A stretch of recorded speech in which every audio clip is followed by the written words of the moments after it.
Hey everyone, this is Heather with Young and Savvy Genealogists, and today I want to talk about viewing shared matches on GEDmatch. Specifically to do this, I want to talk about the people who match one or both kits feature on GEDmatch, and this is part of the free utilities that are available to all users. You'll find that in the blue Analyze Your DNA box. You'll see it down there next to a little red thing that says Updated. And this is the option I'm going to talk about today. There are other tools that you can use specifically in Tier 1 that will also allow you to view shared matches, but we're not going to talk about those today. We're just going to talk about this free option because there are some important things you need to keep in mind as you use it. It's very different from the shared matches utilities on other sites like Ancestry DNA and Family Tree DNA. What we need to cover is how to use targeting search criteria to make sure that you're actually seeing what you think you're seeing in terms of shared matches between two kits, and how to confirm those results with one-to-one comparisons. And we'll also talk about how to supplement that with finding users in trees on GEDmatch and the easiest way to do that. So the people who match one or both kits, when you click on that, this is the screen that you're going to see. You're going to see boxes where you can enter two different kit numbers, and when you're starting off with this is probably going to be between you and another person. And then you're going to see two other boxes where you can input criteria about the segments that you want to see.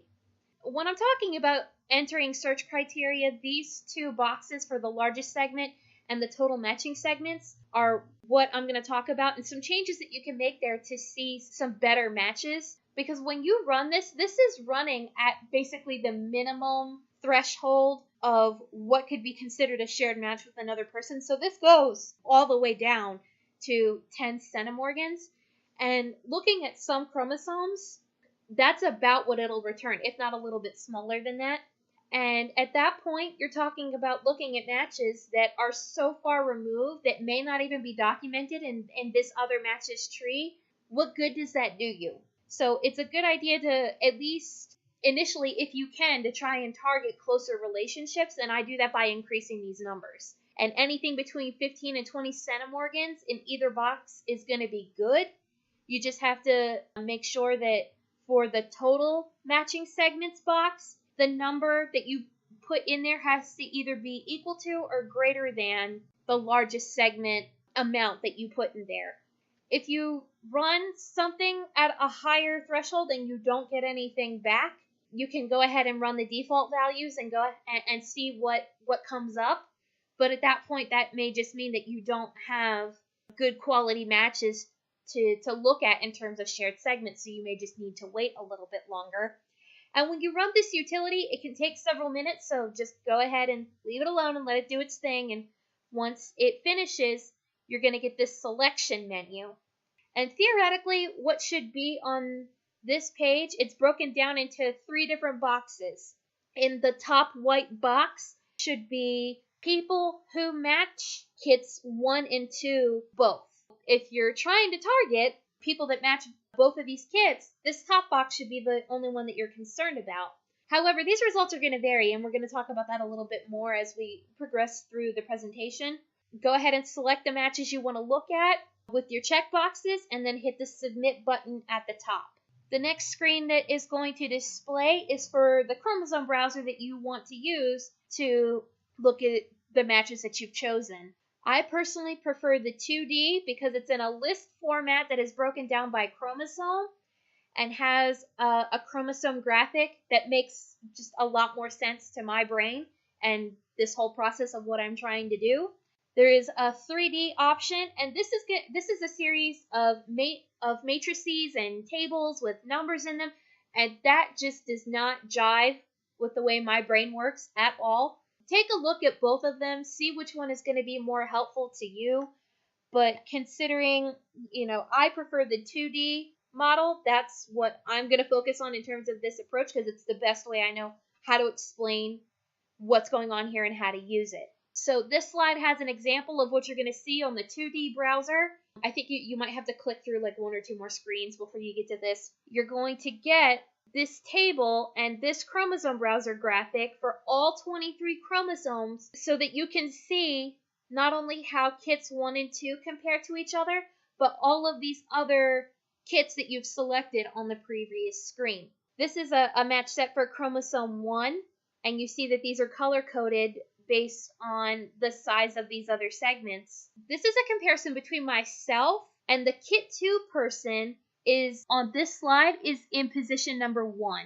So match ID 1, and then this person that you can't see, that is the yellow segment person here. That is the person in kit number 2. And then the people that are lined up here on number 2 and 3, these are other people that I selected as part of this comparison. But as you can see, the matches that they share on this segment are less than 5 centimorgans. So this is more or less genetic white noise. And that becomes really, really relevant, and why it becomes necessary to kind of target the segments that you want to look at if you want this utility to work the way it's supposed to.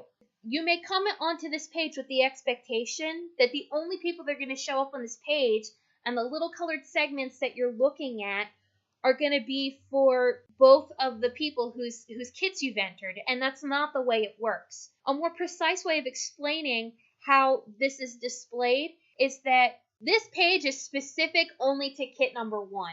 For kit number 2 and every other person on that list, they're being displayed in comparison to kit number 1 on all of the different chromosome segments down to even below 5 centimorgans. And that's how it allows you to triangulate. On whatever chromosomes that you share material with kit number 2, you'll be able to see kit number 2 and every other person that could potentially match you along that same chromosome. And what you then have to do is determine whether or not they line up on the same segment of that chromosome or not. And I know that that can be a little bit confusing, but bear with me and it might make more sense when we see the next slide.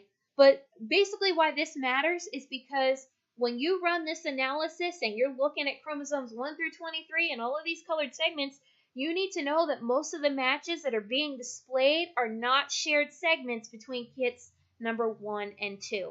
This is a match from chromosome 14 that I share with a lady out of England.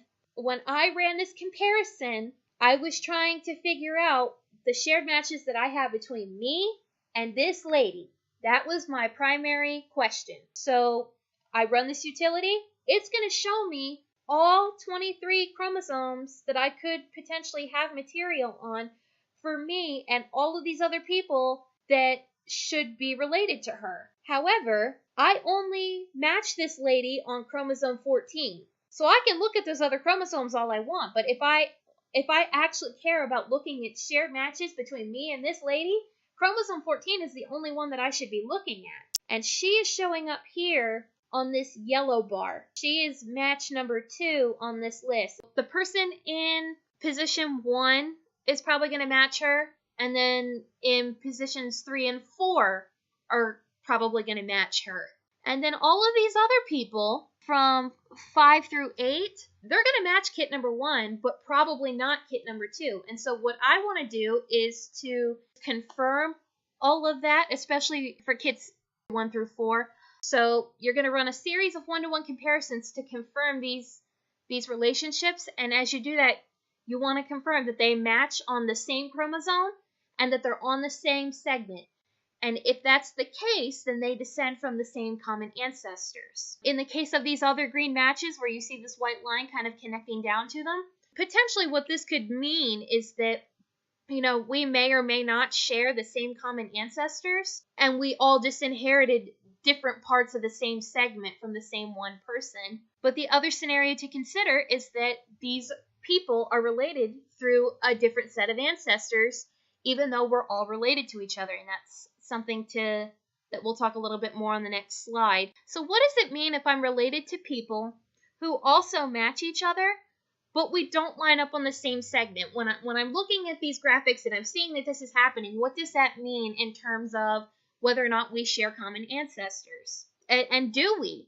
And the answer to that is maybe, possibly, but the segment data alone cannot confirm that for you. At that point, you'd have to look at trees and determine it based on traditional research what is actually going on with the segment data that you're looking at. And the reason I bring this up is because this just became relevant in my research for the research project that I've been working on for more than a year now.